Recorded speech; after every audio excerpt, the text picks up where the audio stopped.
보물이 되는 지식을 찾아 떠납니다. 펼쳐라 보물지도. 와, 저희가 사실 보물지도를 여러 번 벌써 펼쳐봤습니다. 그런데 아직도 몇몇 분들이 보물섬이라고 하는 분들이 계세요. 저희 보물지도잖아요. 보물지도예요. 네. 지도죠. 보물지도 어떤 뜻인지 다들 우리는 선원이니까 알고 계시겠죠? 알고 있죠. 어떤 뜻인가요? 어떤 뜻이죠? 어떤 네, 뜻이죠? 보물지도는 줄임말이에요. 보물이 되는 지식 도감. 이렇게 몰랐죠? 알고 있었어요. 알고 있었어요? 모를 줄 알고 한번 던져봤어요. 네. 한번 시험을 해봤군요. 큰일 날 뻔했네요. 맞습니다. 보물이 되는 지식도감 보물지도 저희가 벌써 여러 번을 만들어 봤어요. 뭐 달나라로 우주여행도 떠나봤고요. 챗 GPT도 배워봤고 그리고 기후변화에 대해서도 말을 많이 나눠봤는데 두 분 지금까지 어떠세요? 항해가 마음에 드십니까? 뭐 전 다 새로운 것만 하고 있어서 마음에 들지만 네. 조금 더 쉬운 게 나왔으면 좋겠어요. 네. 조금 더 쉬운 게 있었으면 좋겠다. 네, 잘 알아들을 수 있는. 네, 아니 사실 우리 인욱 씨 같은 경우에는 항해 도중에 약간 멀미를 몇 번 했었어요. 아, 그쵸. 지금까지의 항해에서. 네. 하지만 오늘만큼은 진짜 이야기 듣듯이 재밌게 들을 수 있지 않을까 생각이 듭니다. 그 말은 오늘은 좀 쉬운 주제인가요? 그렇죠. 어려운 것도 쉽게 풀어주실 분이죠. 그럼 바로 선장님 모셔볼게요. 자, 지식이 되는 보물선을 타자 떠납니다. 선장님 나와주세요.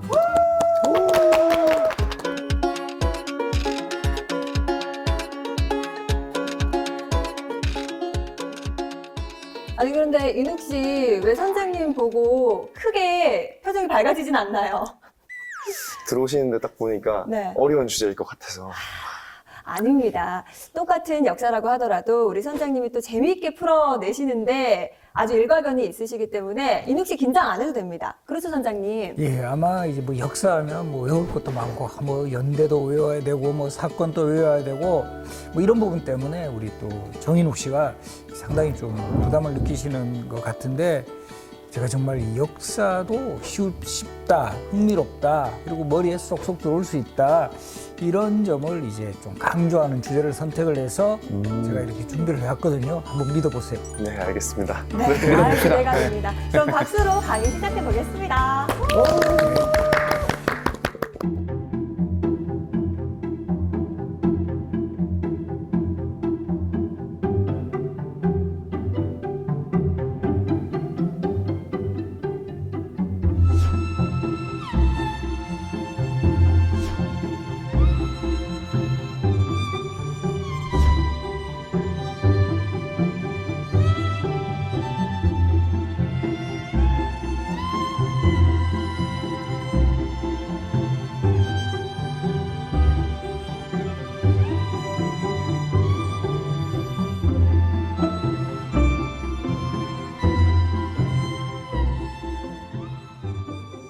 제가 들려줄 이야기는 고전소설에 담긴 우리 역사 이야기인데요. 아마 고전소설하면 어떤 작품 떠오르세요? 생각나는 작품. 뭐 춘향전. 그렇죠. 또 네. 홍길동. 분양전, 심청전, 뭐 흥부전 이런 소설은 작자가 미상이에요. 누가 썼는지 몰라요. 그런데 이 작자가 밝혀진 고전소설이 나오거든요. 이 대표적으로 김시습이 쓴 고전소설이 금오신화. 금오신화. 그리고 이제 채수라는 최근에 이분은 좀 알려졌는데 쓴 고전소설이 설공찬전. 그리고 이것은 아주 유명해서 알 거예요. 홍길동전의 저자 누굴까요? 허균. 그렇죠. 런닝맨에서 봤어요. 런닝맨. 런닝맨에서. 야, TV가 TV를 많이 공부를, 봐야겠다. 이렇게 TV가 공부에 도움이 된대요. 네. 네. 정현욱 씨 컨디션이 좋은데 허생전은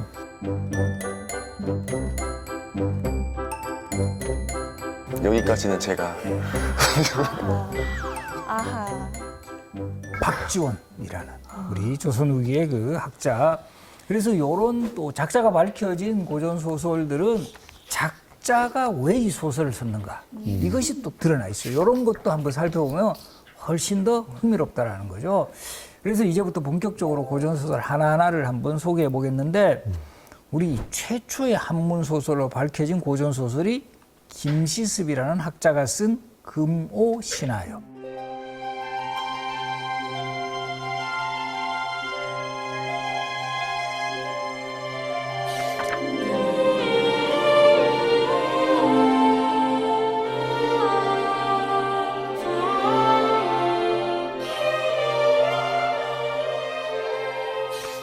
이 금오는 금오산을 말해요. 김시습이 이 상당히 어릴 때부터 총명하고 똑똑했던 그런 학자였는데 세조가 이 불법적으로 왕위를 찬탈하잖아요. 조카인 단종을 쫓아내고 그러면서 이 관직에 뭐 진출하는 이런 뜻을 적고 방황을 하는 그런 모습을 보입니다. 그러다가 이제 금오산에 정착했을 때 쓴 5편의 소설이에요. 그러니까 이 신화라는 말에 보이듯이 상당히 여기는 소설적인 요소가 있다라는 거죠. 뭔가 이런 좀 신비로운 이야기들. 그래서 크게 만복사, 저포기. 그러니까 이 만복사는 만복사라는 절에서 저포는 오늘날 뭐 윷놀이 비슷한 그런 것들을 했던 기록. 그리고 이생주장전은 이생이라는 사람이 주는 엿볼규 담장, 담장을 엿보는 전기 이런 뜻이고 취유 부벽전기, 취해서 논일다 이런 뜻이거든요. 그 장소가 부벽정이에요. 부벽정에서 취해서 논의는 기록 이런 뜻이고 남연부주는 예전에 지금으로 치면 지옥 같은데요. 지옥. 남쪽에 있는 연부주, 지옥에 들어간 기록 이런 뜻이고 용궁부연로 요거는 이미지 떠오르죠. 용궁이면 일단 용궁이 바다. 있죠. 그다음에 부연, 용궁의 잔치에 간 기록 이런 뜻이에요. 그래서 이런 그 제목부터가 뭔가 좀 이렇게 좀 판타지적인 요소가 딱 갖춰져 있죠. 그렇네요. 네. 이런 그 고전 소설 5편으로 구성된 그 단편집이에요. 그래서 서로 이렇게 사랑을 주고받았던 남녀의 어쨌든 뭐 좀 비극적인 사랑 이런 내용도 막 나오고 상당히 이런 그 흥미로운 내용으로 담겨 있는 결과적으로 보면 이런 어떤 남녀간에 잘 그 뭐 이루어질 수 없는 뭐 사랑이라든가 이런 스토리에는 이 김시습이라는 인물이 이제 그 세조의 왕위 찬탈에 반대하고 막 응거했잖아요. 그런 타협할 수 없었던 그런 지식인 이 김시습의 모습이 담겨 있다. 그래서 우리 김시습이라는 인물의 초상화를 보면 또 상당히 특이해요. 초상화에 목에는 염주 같은 걸 이렇게 걸고 있고, 염주요? 예, 이게 약간 불교적 요소가 있고 또 약간 그 쓰고 있는 모자는 도교적 요소도 나타나고 또 유학자의 모습도 나타나고. 그래서 우리가 이런 인물들을 흔히 삼교 회통이다라고 표현을 하는데 유교, 불교, 도교 다 아우르는. 다양한 사상을 아우르는 이런 어떤 모습도 이제 김시습이라는 인물의 초상화에도 나타나고 요 소설에서도 이것이 구현이 되어 있다라는 거 요거 이제 알아두시고요. 계속해서 이제 귀신 이야기로 한번 넘어가면 귀신 이야기요? 예, 뭔가 재밌죠. 우리가 귀신 이야기 저 보면 너무 좋아해요. 예, 이뭐 신과 함께 뭐 이런 것도 네. 그렇고 우리도 뭐 보면은 요즘 이제 최근에 이제 뭐 히트친 뭐 영화나 드라마 같은 경우도 보면 뭐 약간 그런 느낌 많이 나오잖아요. 아, 네. 그죠? 네. 시공간을 뛰어넘는. 네, 시공간을 뛰어넘어가지고 차고는 그런 게 사람들한테 뭔가 이런 흥미로운 요소를 주는데 요런 그 정말 작품의 원조쯤 되는 게 설공찬전이라는 소설인데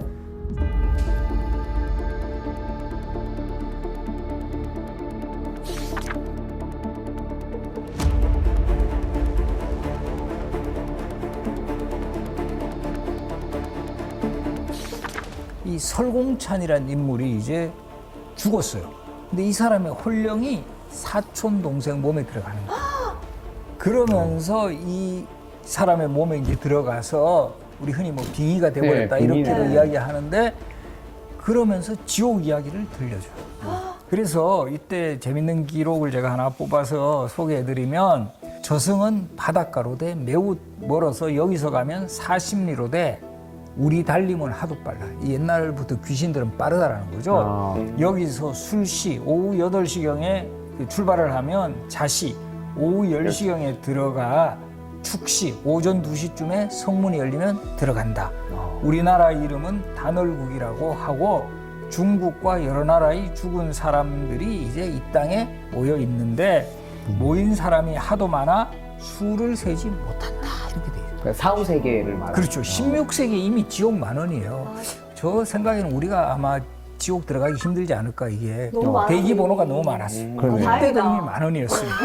그래서 좀 안심해도 되지 않을까. 아 근데 그런 말을 이제 소설 속에서 이제 귀신이 씌인 채로 어린 아들이니까 좀 어린 사람일 거 아니에요. 그렇죠. 근데 귀신 목소리로 막 얘기를 했다는 거잖아요. 그렇죠. 들어가서 이 사람이 막 행동도 막 이상한 거예요. 막 밥 같은 거 먹는데 갑자기 막 왼손으로 하고 막 그 특이한 상황을 보이는 엑소시스트 같네요. 그건 너무 또 이 연식이 또 되게 앞선 영화인데 이게 뭐 네. 이 시공을 거의 초월하시는. 네, 잘 숨기지 못하겠네요. 저는. 네. 그래서 이때 이게 이제 이런 귀신 이야기 쓴 게 이게 또 어떻게 보면 사회 문제가 돼요. 왜요?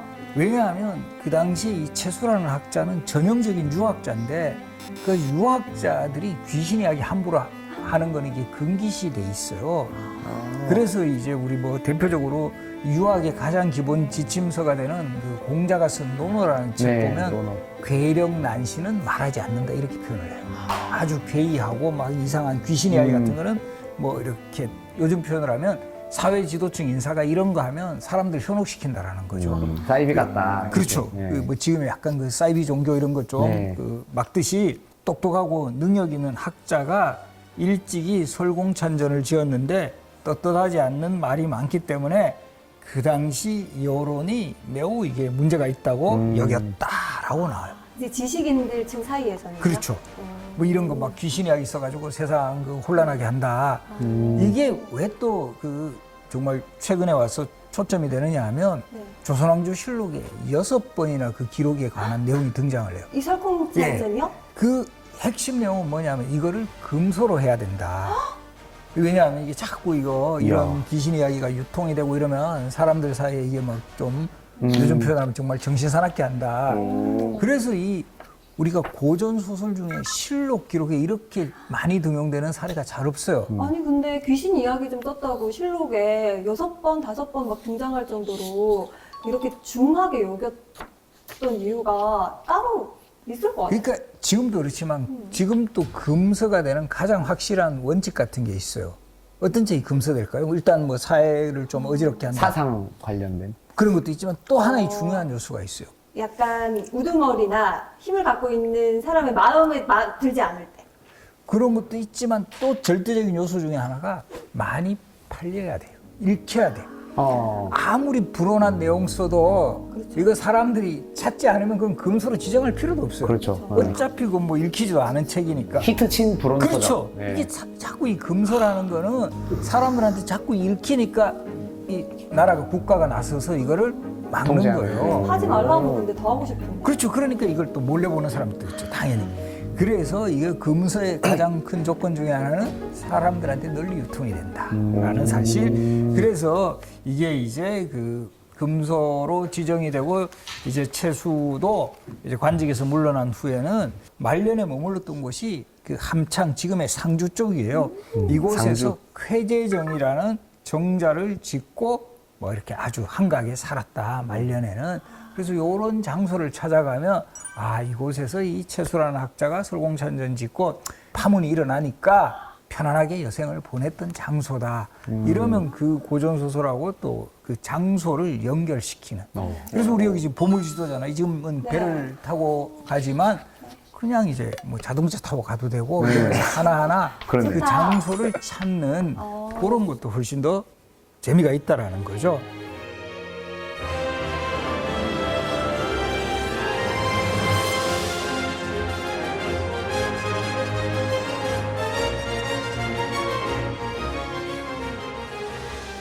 그래서 지금 이제 금오시나 그리고 이제 설공찬전에 이제 공통 키워드 귀신 뭐 이 이야기를 했었는데 네.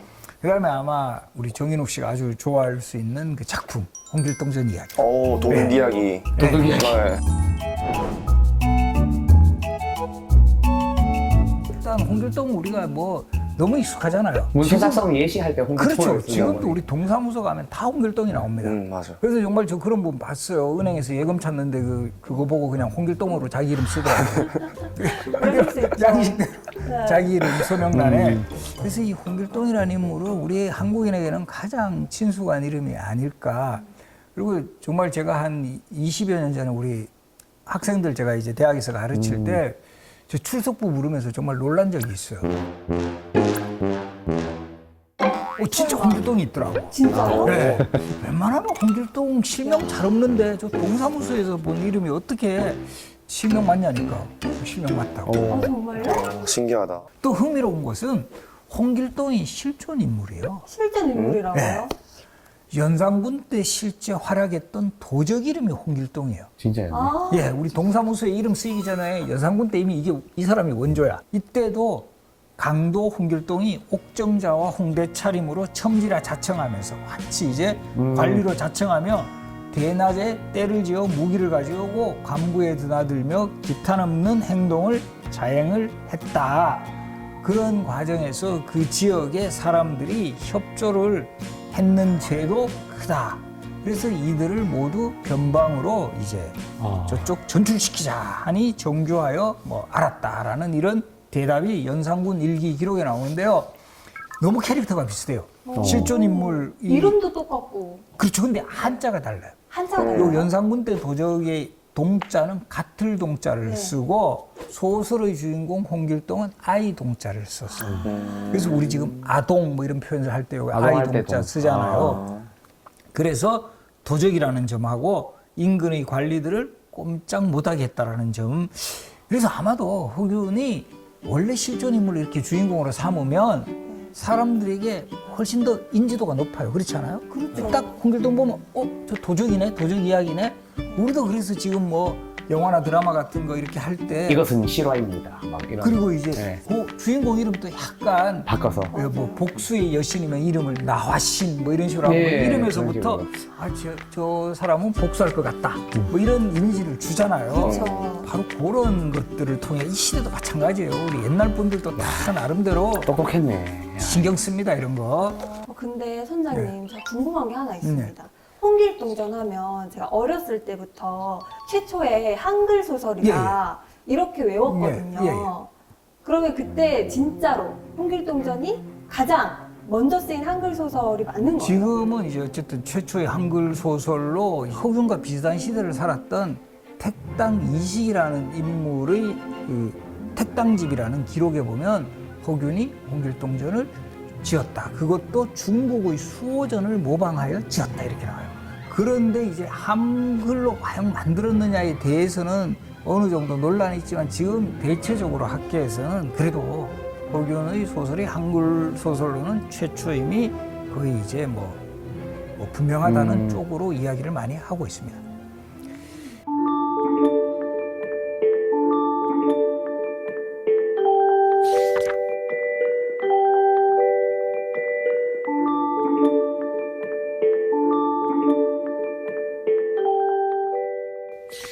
우리 조선 시대에는 기본적으로 양반은 처벌드릴 수 있어요. 네. 부인이 한 명만이 아니다라는 거죠. 본 부인한테에서 난 아들은 적자라 그러고 이제 첩의 소생은 서자 또는 얼자 합해서 설이 돼요. 이거 합성어입니다. 얼자는 어떤 건가요? 그렇죠. 이 구분이 있어야 되겠죠. 서자하고 얼자 뭐가 다르지? 네. 서자는 양반과 여성의 신분이 양인 이상인 여성의 사이에서 태어나면 서자. 네.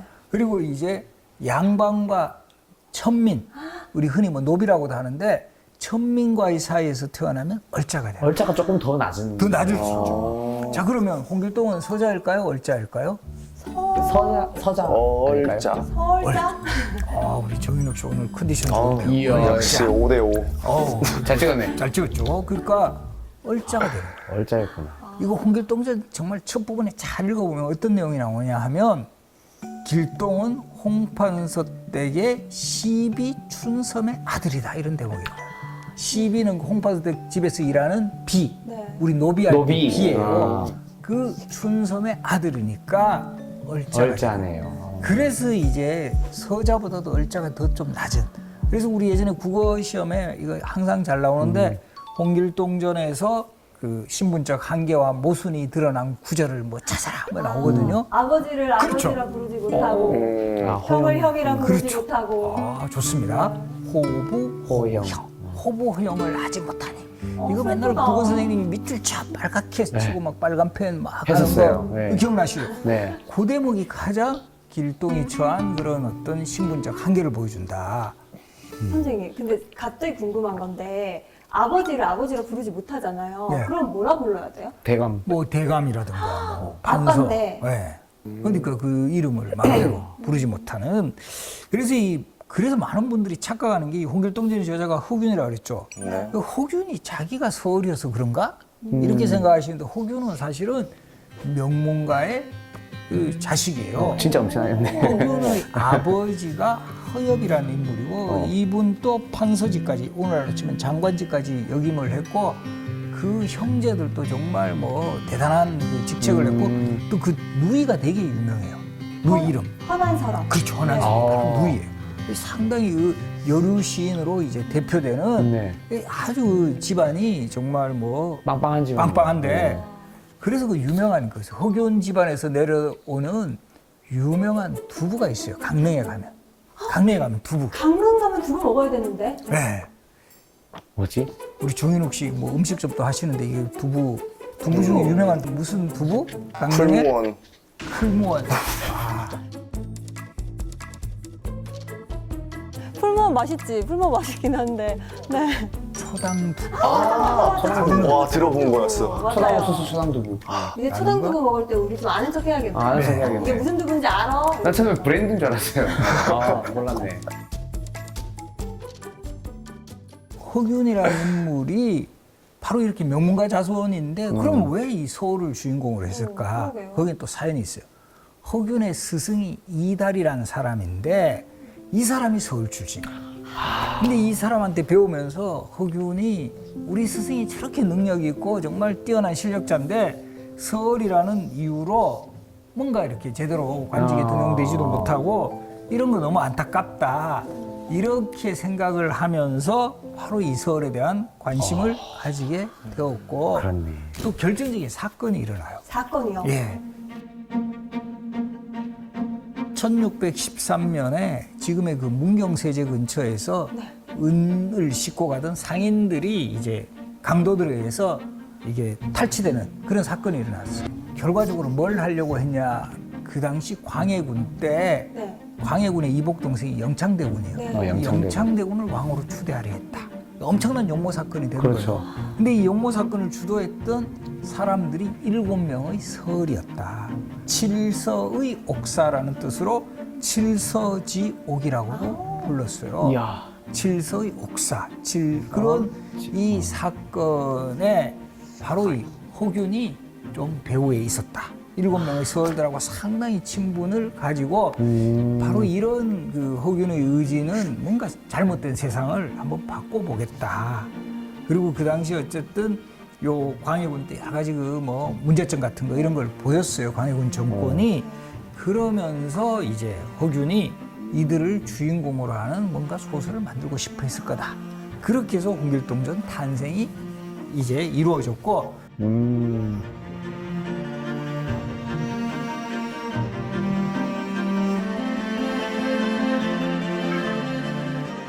홍길동이 남성 영웅이랄까요? 그것을 대표한다면 여성 영웅도 등장을 해요. 오, 여성. 예, 오늘 또 여성 지분이 있습니다. 그래서 바로 이제 박시전.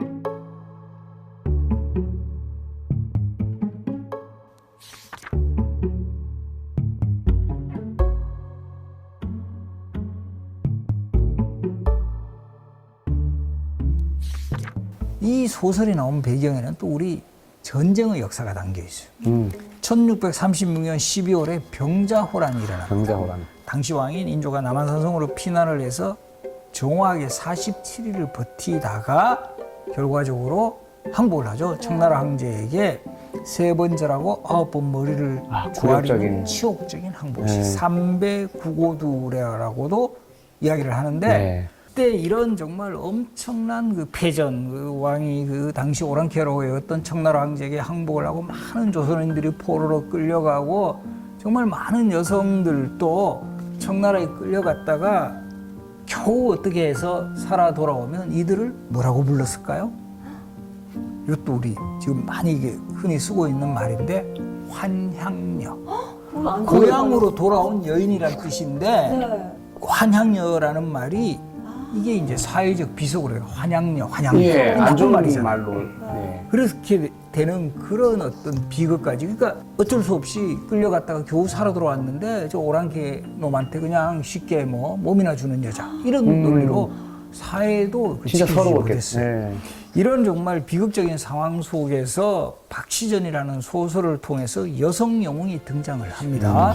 이 박씨 부인이라는 인물인데, 그래서 박씨 부인도 처음에는 뭐 어떤 이 저주 같은 것에 걸려가지고 상당히 좀 뭐 외모도 뭐 되게 추하고 이러다가 이게 이제 풀려나면서 미인으로 변신하고 거기에다가 능력까지 더해서 저주가 풀리면서 예, 도술적인 능력. 아, 무술 이런 것까지 이제 겸비를 하면서 이 소설 속에서는 그 당시에 청나라 선봉장으로 나왔던 사람이 용골대, 마부대 이들을 물리쳐요. 여성인에도. 예. 어. 그런 어떤 모습에서 바로 이제 사람들이 쾌감을 느끼고, 근데 이게 왜 그럼 주인공이 여성일까? 남성이 아니라. 아마도 이거는 오랑캐는 항상 낮춰본 거예요. 네. 조선시대. 오랑캐 물리치는 데는 여성이 뭐 충분하다. 이런 의식까지 겸해지면서 박시전이라는 또 소설이 탄생했고, 현실에서는 패배했지만 소설이라는 공간을 통해서나마 승리한 전쟁이 되는 이런 사람들의 바램을 담은 그런 소설이 사이다 유행을- 같은 내용으로. 그렇죠. 네. 유행을 하기 시작했다.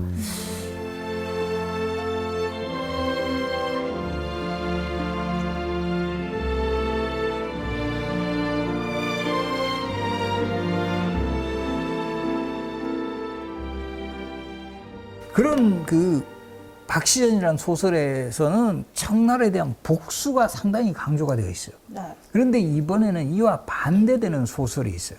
이제까지는 저 청나라는 우리가 복수를 해야 된다. 이렇게 나온 이념이 북벌. 이제 시대가 바뀌면서 청나라를 현실적 강국으로 인정을 해야 된다. 배우자. 그렇죠. 저 네. 청나라 배우자 뭐라 그러죠?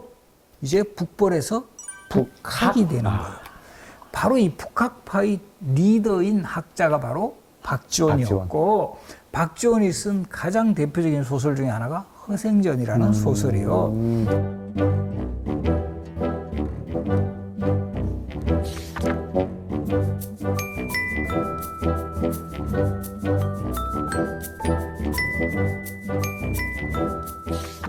바로 이 허생이라는 선비, 이 양반 출신인데 계속 과거 시험만 치면 떨어져. 낙방을 해.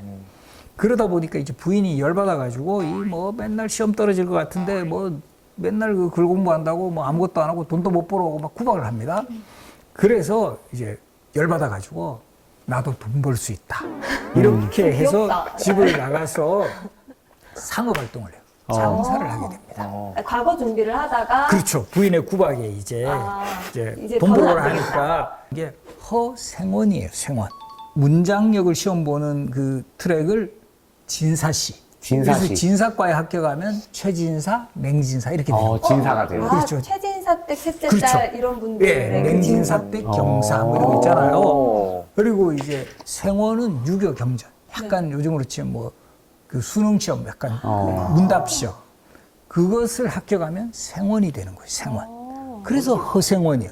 자, 그럼 허생원, 최진사, 맹진사 공통점 뭘까요? 허생원, 맹진사, 최진사의 공통점. 다 공부를 열심히 합격자. 했다. 돈을 잘 못 벌었다. 2차에 떨어진 사람. 아, 이 차에 들어. 그렇지 않아요? 2차에 합격했으면 직책을 불렀을 거라는 거죠. 허참판, 뭐, 맹판서 이렇게 불렀을 거 아니에요? 1차 합격자. 그것만으로도 그대 사회에서는 좀 나름대로 저 사람 공부 꽤나 하네. 어쩐지 이게 생원 진사 들었을 때 엄청난 건 아니지만 그래도 뭔가 좀 있는 느낌이었거든요. 그렇죠. 네. 그런데 이제 2차에는 분명히 떨어졌다. 최종은 네. 안 된.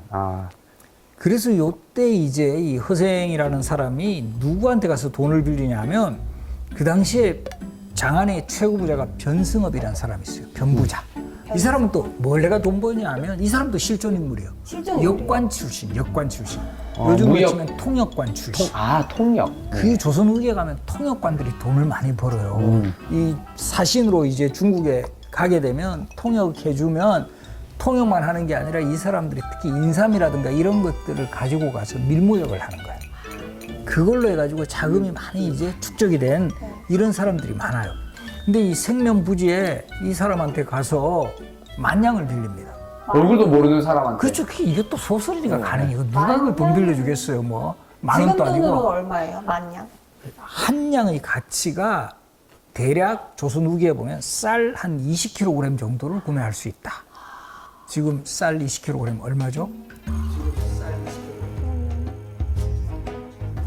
마트에 안 가시나? 4만 원? 4, 5만 원 하죠. 5만 원, 역시. 5만 원 좀.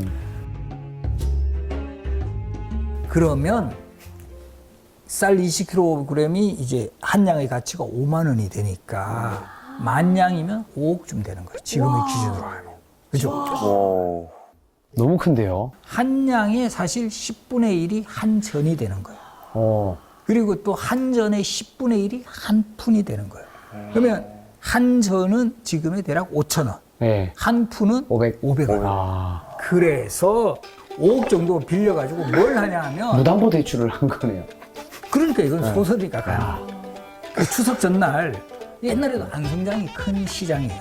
거기 가서 그 추석에서 쓰는 제수용품을 다 사드리니까 그거 매점에서 난리가 난 나옵니까? 거예요. 난리가 난 거예요. 그러니까 2배, 3배를 쳐서 이걸 사는 거예요. 그러니까 바로 이제 돈을 벌어가지고 빚을 갚는 요게 스토리의 핵심이에요.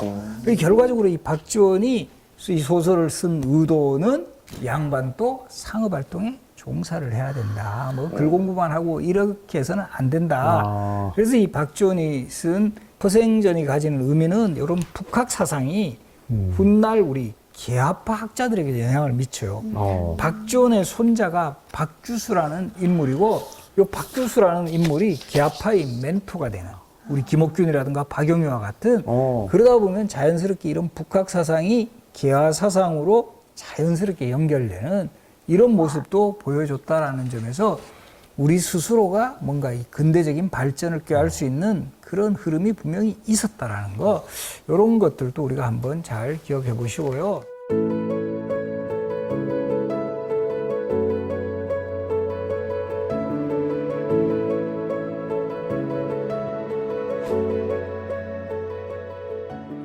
이제 그 춘향전 이야기로 한번 또 들어가 보겠는데요. 뭐 우리 고전 중에 또 고전이죠. 춘향전은 뭐 우리 당대를 대표하는 여배우들이 항상 그 출연을 했던 그 캐걸 춘향은 누구였죠? 한채영. 한채영 배우. 야, 대답이 바로바로 나오는. 우리 뭐 대표적으로 뭐 예전에 뭐 장희 선생님 같이 아주 원로 배우도 나오셨고 최은희 선생님, 뭐 김지미 선생님, 한국의 대표 여배우들이 이제 춘향으로 이제 출연을 했죠. 지금 인욱 씨 지금까지 너무 재밌죠? 지금까지는 재밌어요. 왜냐면 쾌걸 춘향을 봤거든요, 제가. 캐럴 춘향. 그렇죠. 드라마도 있었고. 네. 지금까지는 우리 인욱 씨 눈이 반짝반짝하고 있습니다.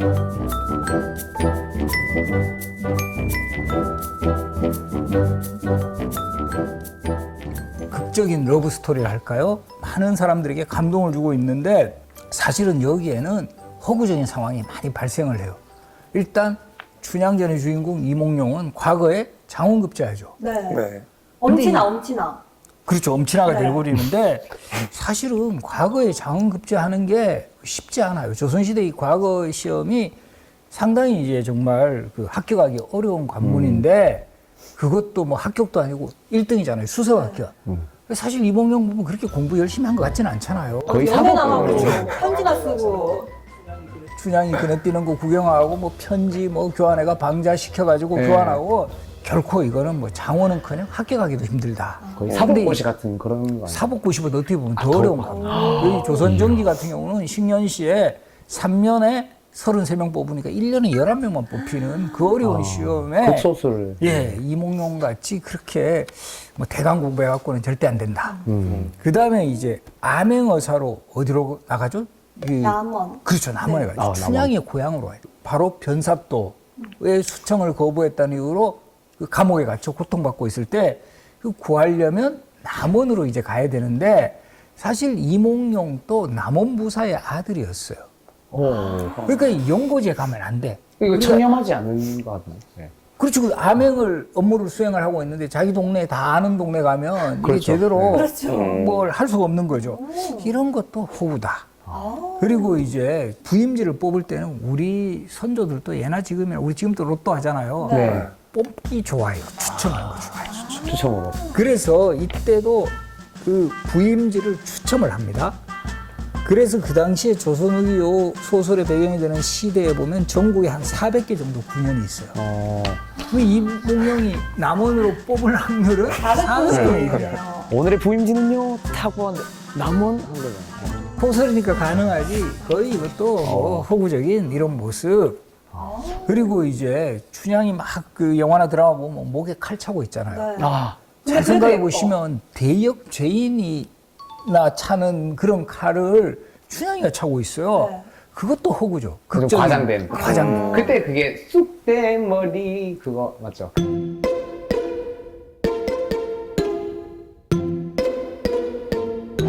이 지방의 치안을 책임져야 할 수령이 이렇게 법을 집행하는 사례는 거의 없어요. 근데 이제 소설이니까 또 변사또의 악행을 부각시키기 위해 가지고 아마 춘향이를 감옥에 가둘 수는 있어요. 근데 저렇게 목에 칼 쓰게 칼까지. 하는 거는 대역 죄인에게만 하는 거거든요. 근데 이제 변사또가 생각하기에는 내수청을 안 든 건 대역 죄인과도 같다. 아, 어떻게 나를 그러니까- 거부해? 약간 그렇죠. 그거는 이제 변사또 네. 몰리고 정상적인 상황이라든가 이러면 이건 절대 이게 있을 수가 없는 그런 상황이고 그래도 많이 집어넣어야 사람들한테는 통쾌하게 얘기한 거예요. 과장해야 돼. 그 당시 어떤 그 시대의 어떤 모순 이런 과감한 응징이라든가 또 청춘 남녀의 이 사랑도 사실 춘향의 신부는 뭐죠? 어머니가 어떤 사람이죠? 희생. 퇴기잖아요. 퇴역한 기생. 조선시대 기생은 천민신분이에요. 이몽룡은 잘 나가는 양반집 도령. 이 신분을 초월한 이 러브 스토리가 또 사람다. 지금도 우리 드라마 하면 잘 나가는 뭐 재벌집 뭐 네. 막내 아들하고 이 뭐 재벌집 딸이 이렇게 결합되는 사례 거의 없어요. 맞아요. 그렇죠. 아주 평범한 사람이. 아주 막 네. 진짜 그 집안이 힘들고 네. 어려운데 또 한 번 정도는 출생의 비밀을 안고 있고 맞아요. 한 번 정도는 교통사고 한 번 나고 약간 이런 네. 또 근데 그 여자는 이 부잣집 남자 또 안 좋아해. 그러니까 부잣집 남자는 이런 여자는 처음이야. 하고 맞아, 또 그렇지. 이어지고. 그러니까 이 스토리가 그렇게 돼야 사람들한테 그냥 너무 모범적이고 뭐 좀 뻔한 이야기는 재미가 없잖아. 네. 이런 극적인 요소, 그 시대로 치면 요소들을 적절하게 반영했고 이 뭔가 신분을 초월한 남녀 간의 사랑 거기다가 이 사랑하는 여인을 위해서 정말 과거에 정말 분투해서 장원급제하는 그런 모습 그리고 정말 초라한 행색으로 암행어사로 가서 통쾌하게 그 변사또를 응징하는 이런 모습들이 그 시대에도 되게 공감대를 형성했고 이게 지금까지도 우리 정서에는 그런 흐름이 있는 거예요. 그래서 영원한 고전으로 남았고 요 정말 춘향전의 무대, 춘향전과 관련된 보물을 찾으려면 남원에 가시라. 지금 남원에 가면 요 광활루원이라고 해서 요 지역 전체를 춘향전과 관련된 여러 가지 뭐 시설들 이런 것도 만들어줬고 그리고 지도 보시면 이게 1872년에 나온 지도인데 딴 것보다 이 오작교 너무 크게 그려져 있지 않나요? 그러네요. 그게 춘향과 이도령이 만났던 곳이요. 그러니까 이거 강조를 하는 거야. 그 시대 사람들도. 이것도 과장법이죠. 과장이죠. 그 시대 사람들도 이 춘향이와 이도령이 만났다라는 것을 강조하기 위해서 지도를 만들었다. 광활루원도 꼭 한번 찾아보시기 바라고요.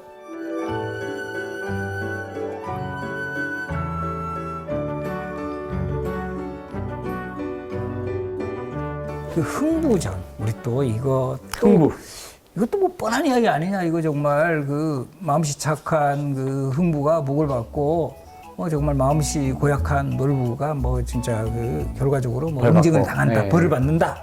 근데 여기에도 묘한 스토리들이 다 담겨 있습니다. 자 제일 먼저 두 사람 형제죠. 네. 네. 근데 한 사람은 저렇게 잘 살아. 놀부 그죠?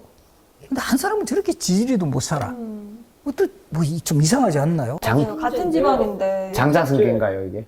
그렇죠. 여기서도 비밀이 있어요. 장자상숙제. 조선 전기 같으면 흥부전이라는 소설은 성립하지 않아요. 조선 전기까지만 해도 그 자녀들에게 재산이 공평하게 상속이 되니까 또 거기서 수학을 뭐 이렇게 하게 되면 뭐 비슷하다라는 거죠. 이런 차이가 별로 안 나는데 조선 후기로 가면 장자상숙제가 성립이 되면서 장자에게 모든 재산이 뭐 요즘으로 치면 몰빵이 되는 거예요. 첫째 아들한테 다. 그렇죠. 다 가버리죠. 거기다가 또 이제 사회적 현상으로 가면 조선 전기까지만 해도 뭐 비슷한 지역에서 농사 지으면 수확량 같은 게 비슷해요. 근데 후기로 가면 농업 기술 개발이 이루어지고 여러 가지 다양한 뭐 논농사만 짓는 게 아니라 뭐 과일도 심고 뭐 원예 작물도 심고 이러다 보니까 능력에 따라서 이게 차이가 나버리는 거죠. 아, 농민들 사이에서 그렇죠. 빈부격차가 더 심해지고. 그렇죠. 그 부분을 강조하는 거예요. 하나의 포인트는 장자상속제. 거기다가 부농과 빈농의 차이가 형성되는데 부농의 대표가 놀부, 빈농의 대표가 흥부 이렇게 된다는 거죠. 그래서 이 장자상속제의 모습을 보여주는 대표적인 자료가 흥부전에 나와요. 이런 내용이 나옵니다. 놀부네에 갔던 흥부가 몽둥이로 실컷 맞고 돌아오니 그것을 본 흥부 마누라 바깥으로 뛰어나가서는 덜컥 주저앉으며 태산같이 쌓인 곡식 누구를 주자고 아껴서 이리 몹시 때렸을까. 어떤 사람 팔자조와 장손으로 태어나서 선명제사 모신다고 호의호식 잘 사는데 누구는 버둥대도 이리 살기 어려울까. 차라리 나가서 확 죽고 싶소 라고. 이야, 잘 읽는다. 역시 아나운서네. 약간 감정이입이 됐어요. 어떤 사람 팔자조와 장손으로 태어났어. 이 놀부 이야기죠. 선영제사, 조상제사 모신다고 호의호식 잘 사는데 누구는 버둥대도 이리 살기 어려워. 여기가 바로 이 흥부전에 열쇠가 담겨 있다는 거예요. 한 명은 장자상속제의 정말 수혜를 받아가지고 재산 다 물려받아서 잘 살아가고 흥부와 같이 그 장자가 아닌 사람들은 뭘 해도 안 되는. 그리고 이 소설에서도 극적인 요소를 가미하기 위해서 또 흥부는 또 그렇게 자식이 많아요. 아, 저는 그게 부양가죠. 조금 물론 이제 둘째로서 억울한 것도 있겠지만 자식을 많이 낳아도 너무 많이 낳잖아요. 네. 그거는 조금 화가 나더라고요. 답답하더라고요. 무책임한 거 아닌가? 그러니까 그 시대에도 좀 더 과장적으로 해서 안 그래도 못 사는 사람이 이제 그 자식까지 저렇게 많아서 부양할 능력도 안 되면서 그런 부분에서는 이제 흥부라는 캐릭터의 문제점을 지적하는 그런 그 견해도 요새는 존재해요. 그러나 이제 그 시대 사람들은 그래도 흥부에 열광을 하죠. 왜냐하면 장자는 어쨌든 한 명밖에 없어요. 근데 장자 밑에 차남들은 여러 명 있잖아요. 많죠. 그러니까 이게 이 소설 또 놀부를 주인공으로 하면 이게 안 읽혀요. 몇몇 장남한테만 선호되는 그런 소설이 되는데 이게 정말 수많은 이 소위 말하는 차남 이하 사람들은 열광할 거 아니에요. 그리고 농부들도 부농보다는 빈농이 더 많아요. 그러니까 이 소설의 주인공을 흥부로 설정을 했다. 또 이거는 사람들이 별로 주목을 하지 않은 내용인데 박을 타는 장면 슬근슬근 톱질해서 나오죠. 그죠? 근데 톱질한 것까지는 다 알아. 근데 거기서 뭐가 나온지는 잘 몰라. 금은보화. 쌀. 지금 기록에 보면 죽은 사람을 살려내는 환원주, 소경 눈을 뜨게 하는 계안주, 벙어리 말하게 하는 개언주를 비롯해서 불로초, 불산. 이 시대도 건강에 대한 사람들의 관심 많고요. 그리고 이제 주목되는 게 동몽선습, 사략, 통감, 논어, 맹자. 책이 나와요, 책이.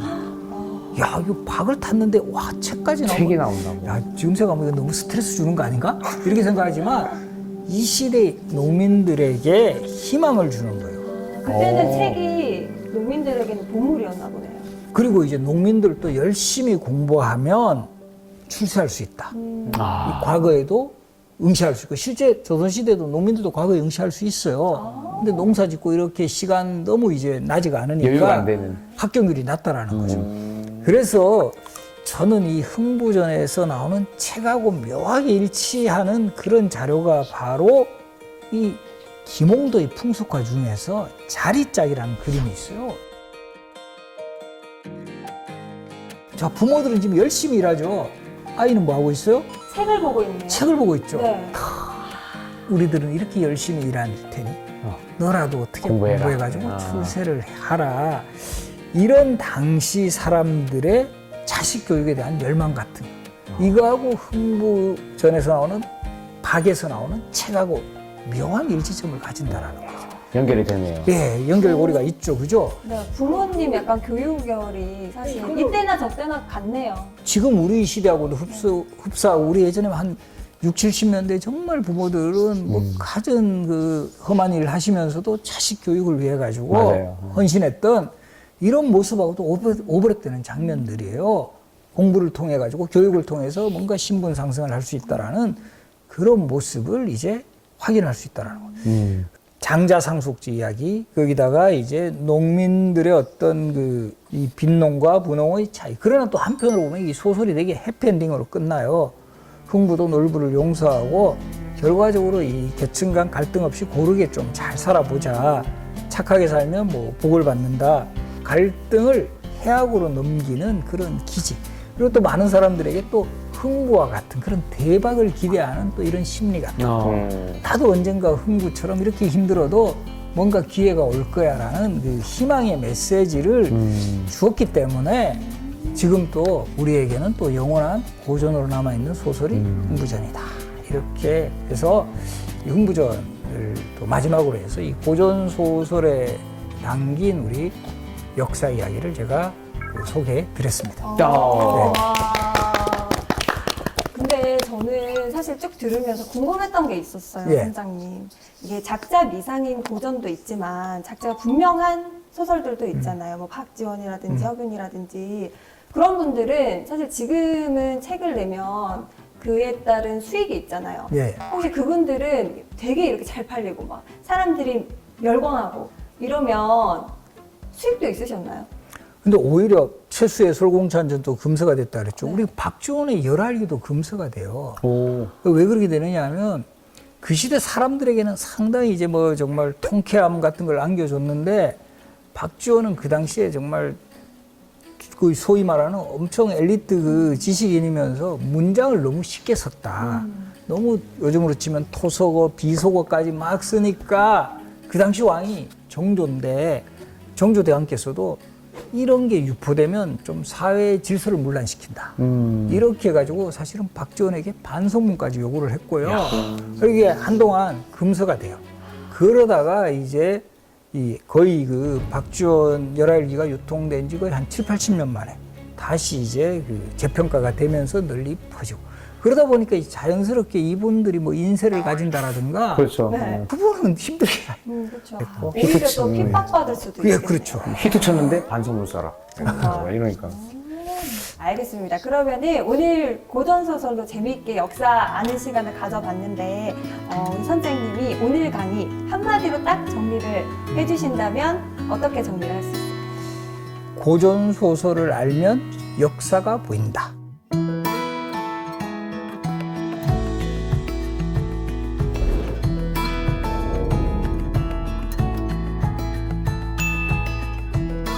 좋습니다. 자, 두 분 오늘 잘 들으셨나요? 특히 인욱 씨는 중간중간에 봤던 드라마나 네. 영화가 굉장히 반가웠잖아요. 그렇죠. 네, 어떠셨어요? 사실 처음에 시작하기 전까지만 해도 되게 어려울 거라 생각하고 긴장을 좀 했는데 너무 재밌게 잘 설명해 주셔가지고 저는 처음부터 끝까지 다 재밌었던 것 같아요. 오늘. 네. 그러면은 최애 작품 하나 꼽아주세요. 저는 한채영 씨가 나오는 그거 쾌걸 춘향 아니고 춘향전인 거 알아요? 네, 춘향전. 네, 네. 쾌걸 춘향이라고 하면 안 돼요. 그쵸. 가서 경환 씨는요? 이제 작가들이 직접 봤던 것들 혹은 이 시대상이 반영됐던 그 마음들이 이제 있다는 걸 알고 나니까 이 작품을 똑같이 봐도 다르게 보일 것 같습니다. 네. 되게 분명히 이제 뭐 자녀분 있으신 분들은 뭐 물론이고 다 이 집에 고전 소설 한두 권은 꼭 있을 겁니다. 네. 그걸 다시 꺼내서 한번 읽어보세요. 그럼 훨씬 요 대목이 바로 이런 내용이구나 하는 그야말로 집에 지금 이렇게 한동안 좀 방치했던 고전 소설에서 보물을 찾는 그런 작업이 되지 않을까 이렇게 생각합니다. 좋습니다. 사실 오늘 진짜 우리가 흔히 알고 있었던 고전 소설 속에서 재미있는 역사 사실들을 파헤쳐보는 시간이었습니다. 그럼 다음 항에도 우리 기대 많이 해주시기 바라면서 인사하고 끝내보도록 하겠습니다. 찾아라 보물지도!